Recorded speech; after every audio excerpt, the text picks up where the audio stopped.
Doncs bé, ara passarem a l'últim projecte. Ens el presenten l'Eva Calatayud i la Cristina Llois. L'Eva Calatayud és la directora d'Art Singular, un projecte impulsat per la Fundació Josep Santacreu i que es dedica a promoure i a donar visibilitat a l'art que fan les persones que tenen problemes de salut mental o algun tipus de diversitat funcional o estan en risc d'exclusió social. D'altra banda, la Cristina Llois és la directora del Servei d'Atenció Diurna de la Fundació Ampans i aquesta fundació el que fa és que treballa perquè les persones amb discapacitat intel·lectual i amb risc d'exclusió social puguin desenvolupar els seus projectes de vida.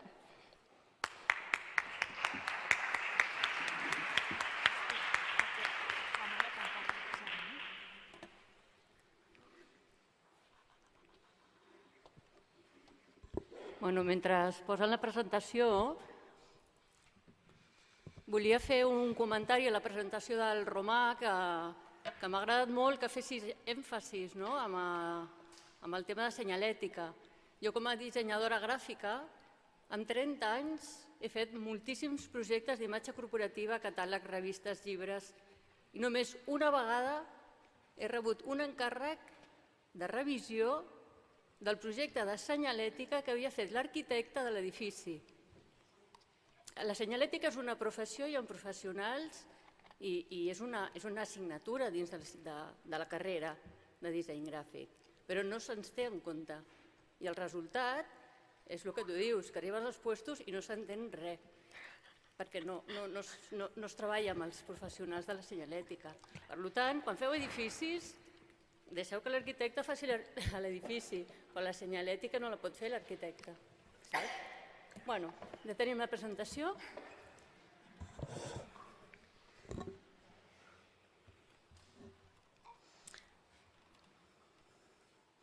A veure com va això. Ui, això ha canviat. Bueno, és igual. Ha canviat una mica la presentació, suposo que al guardar-ho d'una versió a l'altra de l'ordinador, no passa res. Bé, doncs dins de l'univers cultural nosaltres estem dins del món de la creació, som artistes i treballem en espais de difusió per donar visibilitat a l'art creat pels nostres usuaris. Totes les nostres activitats són accessibles per diferents col·lectius amb discapacitat o no. Nosaltres donem visibilitat als artistes amb malaltia mental, diversitat funcional o persones amb risc d'exclusió. Fem seguiments dels artistes dels tallers d'art, d'entitats socials de Catalunya i fem difusió de la seva feina i del seu talent.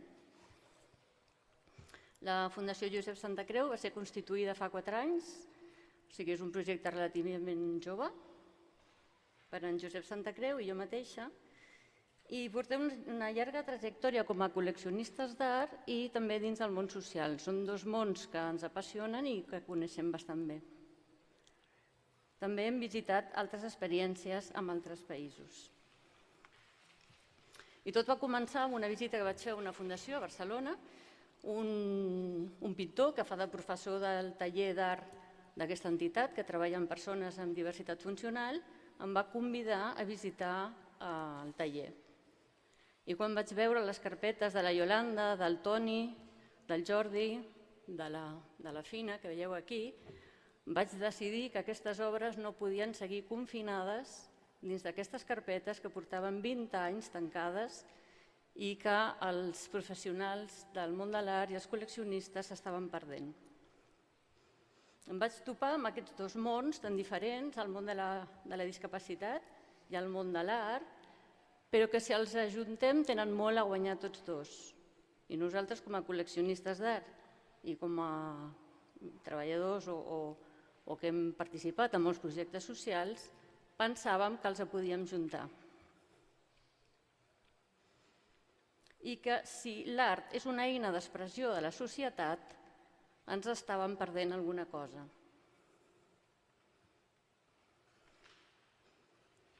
En la definició d'aquest projecte buscàvem un nom i volíem fugir del terme art brut i del terme art outsider. Primer perquè volíem una definició nostra local. perquè art brut doncs, és una definició que es va inventar el Dubuffet, però en català brut no ens encaixava molt, perquè vol dir que no està net. I en francès volia dir una altra cosa, per tant, el terme art brut que es fa servir per a aquest tipus d'art a nosaltres no ens encaixava, i l'art outsider tampoc, perquè no volem ser outsiders. Volem estar dins del circuit de l'art i som part del patrimoni cultural. No som outsiders, som artistes. I finalment, visitant una exposició al Museu Guggenheim de Viena, vam veure aquesta exposició del col·leccionista Jean-Paul Bolot, que té una col·lecció molt especial de 2.500 peces d'art d'artistes reconeguts i no reconeguts. Són obres molt especials que no pretenen agradar, però que són molt autèntiques i molt sinceres. I ell havia fet una exposició a França, a París, que es deia Les Singuliers. I vam pensar que era la paraula idònia pel nostre projecte. El Bolot diu que l'art està a mig camí entre les belles arts i la veritat. Art singular està molt a prop de la veritat. I per tant fem un art que no és precisament maco ni vol agradar, però és un art molt sincer. Des de la Fundació portem 4 anys visitant diferents fundacions a tot Catalunya, a Barcelona, a Girona, a Lleida. En 4 anys i 2 anys de pandèmia no ens ha donat temps a arribar a Tarragona, però ja hem començat algunes converses amb algunes entitats, però bàsicament el que fem és contactar amb entitats socials que volen impulsar un projecte d'art amb els seus usuaris. Evidentment, el primer que et diuen, jo de arte no entiendo, tu dius és igual, ho farem junts i el que volem és això, és que virin cap al sector de l'art i per altra banda demanem al sector de l'art que ens ajudi i que tingui una visió més social.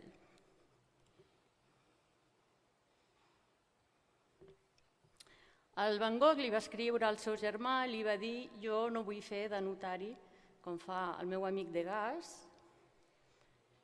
i diu que li és igual que el tractin de boig, que ell vol pintar com pinta. I d'una manera insistent i conscient pintava com ell volia. Evidentment no va vendre un quadre perquè el públic no estava preparat per entendre aquest art. Però bueno, al final, generacions més tard sí que l'hem entès, no? Però en aquell moment era molt difícil entendre'l.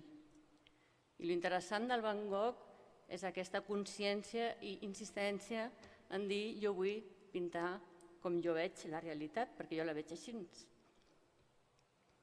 Per tant, l'art singular és un art molt personal, és l'art que surt de les emocions, sense filtres i de manera individual. Sigui el creador que sigui, a nosaltres les biografies i els creadors no ens importen tant com l'obra en si.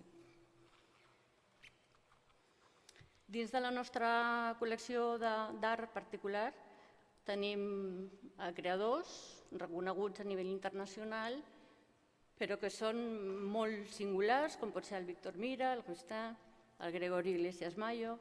Són artistes reconeguts que venen en galeries a nivell internacional, però nosaltres els considerem singulars, perquè és un art que s'apropa molt al que nosaltres veiem als nostres tallers. De vegades, aquests professionals que ens ajuden a escollir les obres dels nostres artistes, quan ens visiten als tallers, ens diuen que se senten molt afectats i que potser ells també estan una mica malalts, perquè dins del món de la creació molts artistes se senten molt propers al que veuen en el dia a dia dels tallers d'art singular de Catalunya. L'impuls creador i les ganes de treballar poden molt més que les limitacions. Aquí podeu veure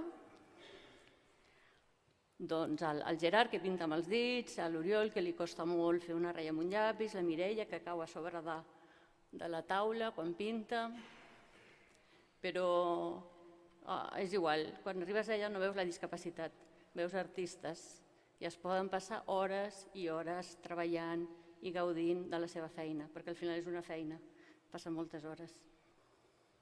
I el resultat és que cada artista té la seva manera d'expressar-se i les propostes creatives són infinites i singulars.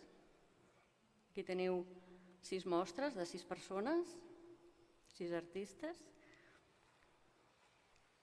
El que demanem als directors de taller és que respectin la forma d'expressar-se de cadascú, que també facin una mica de formació, una mirada general a l'art contemporani, repassant llibres, sortint, anant a exposicions, fent xerrades, compartint experiències i exposicions, però el que sí que demanem és que hi hagi un mínim de materials, de formats i de coherència dins d'aquesta formació d'aquest artista perquè arribem nosaltres a considerar-lo un artista. Aquí teniu una vista de diferents tallers, 2 de Barcelona i 2 fora de Barcelona. Us dic això perquè fora de Barcelona, a Manresa, per exemple, a Casa de Cristina, que és el de baix, tenen molt espai i ens fan molta enveja. I el problema de Barcelona és que les entitats són molt petites i el taller d'art al final es fa el menjador i és difícil treballar, sincerament. El nostre objectiu com a fundació el dia de demà seria tenir un espai, un taller on les persones amb discapacitat a Barcelona puguin treballar de la seva feina d'artista. Els professionals que ens acompanyen, tant en la selecció de l'obra, en el muntatge de les exposicions, que fan peces per les nostres exposicions, són artistes reconeguts, com es deia. Aquí està l'Andrés Belmar, el Gregori, Iglesias Mayo, el Gary Coix Cuevas, tenim el Sebastià de la Galeria Alegria, el Jaime Zúñigo, el Juanma Castro Prieto, Premi Nacional de Fotografia, que ens acompanyen i ens garanteixen la qualitat de la selecció de l'obra que exposem. Ens van deixar aquesta casa, més que casa, aquest palau a Cervera, que és la seu de les nostres primeres exposicions. En aquest palau han exposat més de 50 artistes singulars de la xarxa i es va fer el muntatge acompanyats d'aquests professionals del sector de l'art. La visita és una visita que recupera totes les habitacions d'aquesta casa palau i les intervencions i les instal·lacions les fan artistes professionals barrejades amb obra dels nostres artistes. No posem cartel·les, no fem distinció i no volem que la gent s'aturi a llegir de qui és cada peça, ens és igual. Fem una visita com si entressis a casa d'algú i veiessis peces d'art. I al final es barregen i si algú ho demana, evidentment hi expliquem, però ens interessa que la visita es faci d'una manera tranquil·la, continuada, i la veritat és que la gent surt molt emocionada, la gent gran ho gaudeix molt i us haig de dir que els nens també gaudeixen de les nostres exposicions. Fem diferents activitats des de la Fundació, vam fer una jornada per compartir preocupacions que tenen aquestes entitats socials perquè no venen del món de l'art. Llavors et pregunten què passa amb els drets d'autor, què passa amb els drets de reproducció i què passa si venem o no venem i què passa amb els diners i on van, tot el tema de la fiscalitat, que això és un tema que volem treballar a futur perquè els nostres artistes fan una feina d'artista i no poden cobrar com a artista. I no estem d'acord. Llavors això ho treballarem, suposo que algun dia ho solucionarem. De moment és un problema que tenim. Després veieu aquí que participem en el concurs de pintura del carrer a la vila de Guissona. Hem aconseguit tenir la categoria Art Singular. Bé, fem un campus d'estiu amb els joves del poble i els fem treballar al taller d'Art Singular. Fan una proposta creativa, els joves de 16 a 18 anys, i els fem treballar amb els nostres artistes. Tenen una convivència de 15 dies i treballen junts i han d'acceptar, tots s'han d'acceptar les propostes que venen de persones amb discapacitat intel·lectual o joves que potser no han treballat mai una proposta artística. L'interessant és aquest intercanvi que fan i finalment van fer la intervenció d'aquest mur. I també vam participar a la Fira d'Art Contemporani de Suat, convidats com a projecte social per explicar al gran públic què és el que fem des d'Art Singular. Ara us explico un projecte que vam fer a nivell de convocatòria de totes les entitats. Es van presentar 40 artistes per il·lustrar unes caixes de xocolata que fan a Casa Dalmases, la seu de les nostres exposicions, i vam seleccionar 16 d'aquests 40 artistes. D'aquests 16, després ho explicaré. La majoria són d'empans, que la Cristina l'ha portat jo de testimoni perquè us expliqui com viuen des d'una entitat aquestes propostes que els hi fem. Aquesta és la Marta Pérez, d'Empans, i aquestes xocolates crec que a la sortida us donaran una caixeta i podreu gaudir no només de la xocolata, sinó de l'obra d'art que us toqui. La convocatòria, o sigui, el jurat que va seleccionar aquestes peces, com sempre, és un jurat professional, sempre treballem amb professionals del món de l'art, i vam poder presentar aquesta col·lecció de xocolates acompanyada d'una exposició on presentàvem la peça principal de la xocolata i sempre aquesta peça va acompanyada d'altres peces del mateix artista perquè s'entengui el llenguatge de cada artista. Com veieu, la sala estava plena i penso que és un tipus d'art que és bastant fàcil i que la gent gaudeix molt. Vam traslladar aquesta exposició a Manresa, a Empans, i també va ser una festa, va ser un èxit, i no només els artistes, però les famílies estan superorgulloses, supercontentes de veure que els seus familiars passen tot el dia al taller i treballen. Aquests són els artistes, felicitat total. Bé, i jo he portat a la Cristina perquè, clar, jo amb aquest entusiasme pel projecte us puc dir coses maques perquè només tinc coses divertides i maques a dir, però quan jo vaig arribar a Empans fa 4 anys o 3 anys i em vaig trobar amb la Cristina i li vaig dir feu art, feu alguna activitat? I em va dir, bueno, alguna coseta, però... I per què no engeguem un taller d'art? I va dir, bueno, deixa'm parlar-ho amb direcció a veure què n'opinen. Jo voldria que la Cristina ens expliqui què passa quan arribes a una entitat social que tenen altres problemes que parlar de cultura i com va ser, com va ella aconseguir que la direcció de l'entitat posés en marxa aquest taller tan maco que heu vist a les fotos. Bé, bon dia, quasi bé bona tarda. Agrair-vos moltíssim la invitació i l'oportunitat que em dona l'Eva d'explicar com això ho vam aterrar.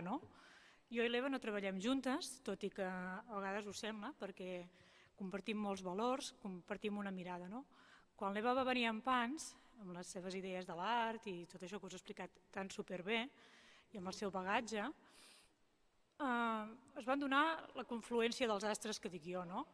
Nosaltres som una entitat vegenca de Catalunya, atenem vora 1.000 persones i jo en concret porto els serveis d'atenció diürna, que som 400 persones amb diferents tallers ocupacionals. En aquell moment estàvem replantejant tot. Fa 4 anys ells creaven una cosa i nosaltres repensàvem. M'ha agradat molt el Calatayud, el senyor Calatayud.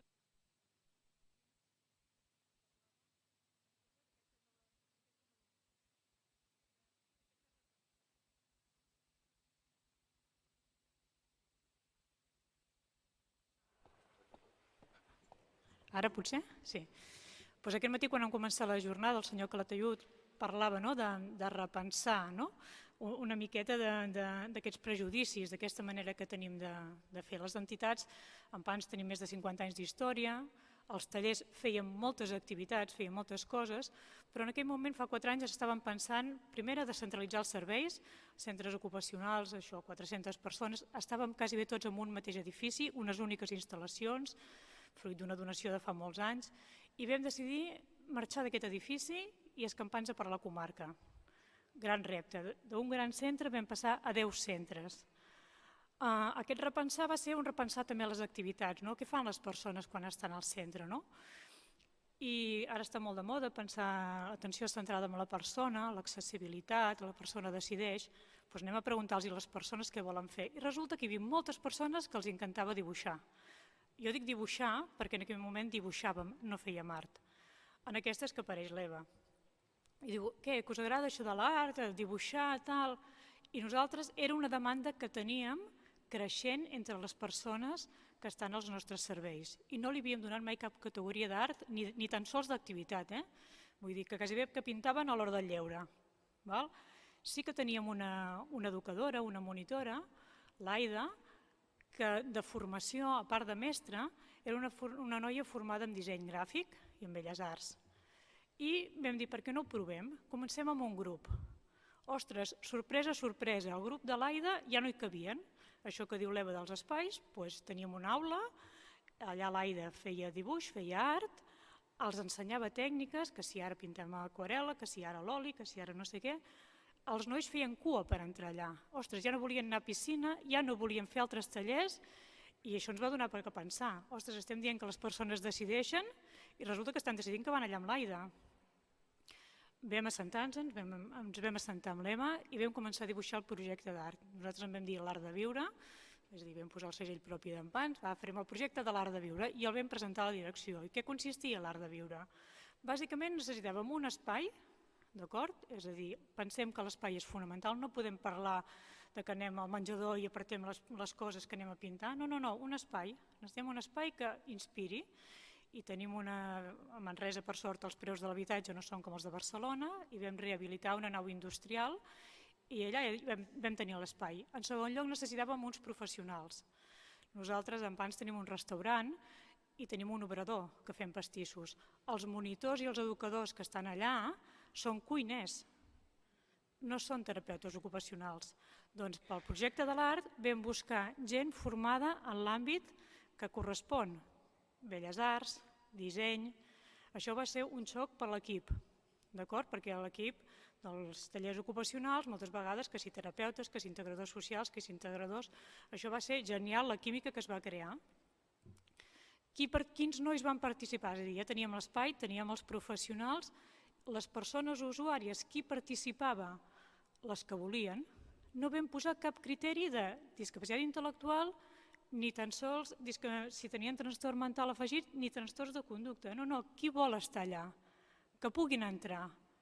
Doncs és fantàstic. Jo us convido, vull dir, a Empans tenim aquest projecte i d'altres a Catalunya, però vull dir, és fantàstic i l'Eva ho sap, que entres allà i trobes un ex-jardiner, és a dir, un noi que havia treballat de jardiner durant 15 anys i que ha descobert la seva passió absoluta pintant, al costat d'una persona que potser, parlant en termes tècnics, servei de teràpia ocupacional amb auxiliar i suport generalitzat, doncs que treballen junts. I és que no compta el temps. Quanta estona fan l'activitat? Abans estava limitat. No, aquesta activitat de 10 a 11 i després se'n van a piscina. No. Aquí és un espai obert, és aquest espai d'aquí. Les persones arriben al matí i s'hi estan l'estona que volen. Perquè la inspiració els hi arriba quan els hi arriba un artista. I que no els pots interrompre. I a més, és que han guanyat una autonomia brutal, perquè jo arribo aquí i l'ignorant sóc jo. Jo entro aquí amb un respecte absolut. Jo saludo la Marta, hola, bon dia Marta, bon dia Nira, miro si els puc molestar o no, a vegades m'acosto amb silenci i respecto el que fan, i són ells que em conviden i m'expliquen l'obra si en tenen ganes. D'acord? Tenim aquí nois amb autisme, tenim aquí nois amb trastorns de conducta, però és que quan estan aquí ja no són això. Són artistes i és que els professionals hi tenim una altra mirada. Ha sigut brutal el canvi que han fet els professionals. Ens hem oblidat una mica del diagnòstic.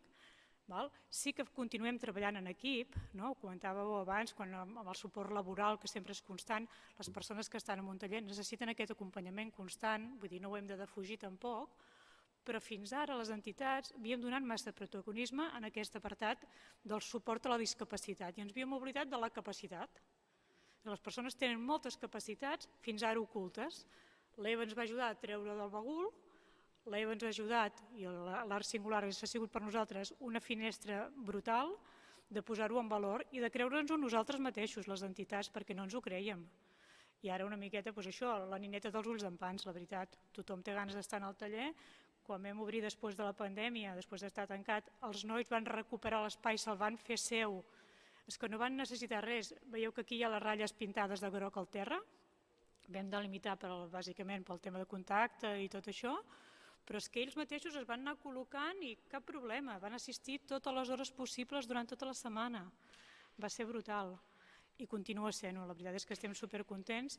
Estem molt contents de la mirada dels familiars. Comentàvem abans amb l'Eva que moltes vegades no és que les persones amb discapacitat no accedeixin als museus, no vagin a llocs on hi ha cultura, és que les seves famílies a vegades tampoc hi han anat. Llavors es tracta, per un costat està molt bé l'accessibilitat cognitiva i ha de ser, és necessària, però per l'altre les persones amb qualsevol tipus de discapacitat o sense, qualsevol persona té dret a crear, té dret a ser reconegut i és una miqueta el que tractem amb aquest projecte, de dir, posem-los per igual. Jo em declaro totalment incapaç de fer les obres que fan ells. Tenim la Marta, que cada vegada que fa una obra a mi m'emociona, per mi l'art és emoció, i ells són, ja els coneixeu, les persones amb discapacitat moltes vegades són el més sincer que hi ha. Llavors aprenem a reconèixer el traç i aprenem a reconèixer la sensibilitat de cada persona. No sé, Eva, si... Quants usuaris han passat pel taller?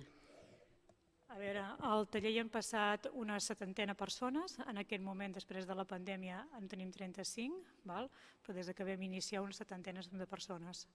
Algunes persones, fa molta gràcia, perquè han començat a muntar-se exposicions pel seu compte. Això és brutal. És que voy a organizar una exposición en mi pueblo i ha aconseguit una xarxa, han anat a buscar l'Ajuntament i se'ls posen a la venda. És que és brutal, és que és una altra mirada que dius, és que és increïble, no? I després això, les entitats dius, aviam, com ho vendrem, no sé què, no, és que ells ja s'ho venen. Dic, bueno, també és molt bona la implicació de les empreses. Estem aconseguint molts encàrrecs d'empreses per fer dissenys. Ara, per exemple, la Universitat de Manresa ens ha encarregat per fer el disseny dels seus valors. Van venir de la universitat a explicar els valors de la universitat. Vam dir, ui, no ho entendran, que si ho han entès, brutal, brutal. Cristina, quines activitats culturals fèieu abans d'obrir el taller? Poques. A veure, fèiem visites, la típica visita, la típica sortida, miràvem que fos en un lloc accessible físicament, a ser possible amb accessibilitat cognitiva. Havíem treballat, per exemple, amb les mines de Cardona, les mines de Cardona de Sal, havíem treballat temes d'accessibilitat cognitiva, hi ha llocs que, vull dir, fantàstic, però realment no era un tema que ens preocupés. Ara són els mateixos nois que ens diuen, hi ha una exposició aquí, podríem anar allà, a mi m'estan dient que volen viatjar a Madrid, vull dir, estan atents al que passa. I quins avantatges té aquesta activitat respecte a altres activitats a nivell d'autonomia, de respecte, de creixement com a persona? Jo crec que aquesta mirada que han aconseguit canviant els professionals, de que no veiem la discapacitat sinó que veiem la capacitat, crec que també és cap a ells mateixos. Ells mateixos s'han empoderat. L'Eva comentava, mira, la Marta, una de les noies que fa el disseny, la Marta era una noia que no es comunicava, no deia res, i la portàvem de la maneta. Ara la Marta arriba al taller, és aquesta que està aquí sentada d'esquena, perquè té el seu lloc i no la toquis d'aquí. Ella arriba, es canvia de roba perquè sap que s'embruta, ningú no li ha dit, ho sap ella. D'acord? I ella ve aquí i crea, i quan li sembla va dinar, i quan li sembla va no sé on, i quan li sembla participa en altres activitats. D'acord? Però és l'empoderament, vull dir, és que és això. Ella creu en ella mateixa i ho ha transformat i ho ha portat a casa i ho ha portat cap als companys. Nosaltres, la Marta, fa 5 anys la teníem classificada i anava de la maneta nostra, sortíem anant de la maneta. De l'exposició que hem muntat ara de les xocolates, del 100% singular, què diuen els nois, els artistes? Diuen a veure quan en tornem a fer una altra. Els encanta el reconeixement, cosa que a vegades parlem del reconeixement als professionals, que ens agrada a tots, que em reconeguin, que no sé què, a part de cobrar un sou, que ens reconeguin. Doncs a ells també els agrada el reconeixement. I el fet que el reconeguin persones externes de l'entitat. És a dir, el que diu l'Eva, quan l'Eva ve amb professionals del món de l'art i hi ha un diàleg de tu a tu amb aquests artistes, és que és brutal, vull dir, és que de veritat que emociona. Cristina, moltes gràcies.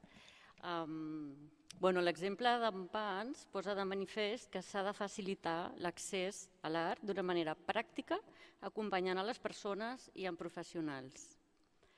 La voluntat hi és, i el talent també, però, com dic aquí, l'aproximació a la cultura depèn del país on has nascut, de la ciutat, de la família que has tingut, de la teva escola, de la capacitat de cadascú, però també de l'oportunitat que tinguis d'accedir a l'art. Aquesta foto que veieu aquí és del Pepe. El Pepe té paràlisi cerebral, li encanta llegir poesia i fins que no va aterrar en el taller no va començar a escriure. A la residència no es creien que el Pepe escrivia i ara el Pepe es pot expressar com vol. El Gerard pinta amb els dits, però sap que en Tombly era un artista americà. La seva família ens va visitar a la Fira d'Art i mai havien trepitjat una exposició i estan molt orgullosos d'ell. Estic flipant va tuitejar el seu germà quan el va veure exposat a la Fira d'Art Contemporani de Barcelona. La singularitat d'en Van Gogh va ser rebutjada pel públic i va ser estigmatitzat per la seva esquizofrènia. Aquesta singularitat és el que nosaltres veiem cada dia. El nostre objectiu és garantir que qualsevol persona amb discapacitat a Catalunya tingui accés a l'art i a la cultura i que en Gerard pugui seguir pintant i emocionant a la seva família. Moltes gràcies.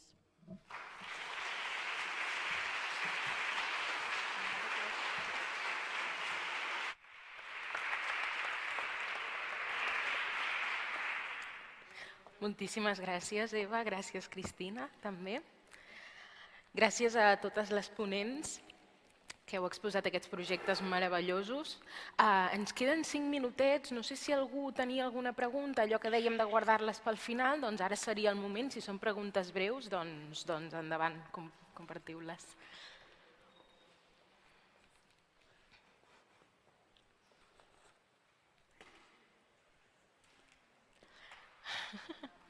Crec que hi ha ganes d'anar a dinar. Bé, doncs ara farem la pausa per dinar. Tenim una hora. El dinar serà aquí fora, al pati de les Magnòlies, al mateix lloc on hem esmorzat. I bàsicament heu de tenir en compte unes cosetes. Ara, abans d'anar a dinar, sisplau, torneu l'aparell de traducció simultània, perquè ja la resta de jornada que queda serà en català, per tant ja no us caldrà, el retorneu allà al punt de l'entrada. I després, havent dinat, no vindrem cap aquí, sinó que, fixeu-vos-hi ara, quan sortiu, que a mà dreta hi ha una porta i hi ha unes escales que baixen. Anirem directament cap a baix i hi ha 5 sales amb els 5 grups aquests de dinamització i a les portes hi ha un cartell amb el nom de tothom. Per tant, us busqueu el vostre nom a la porta i entreu i ja directament començarem aquesta part dels cercles de conversa.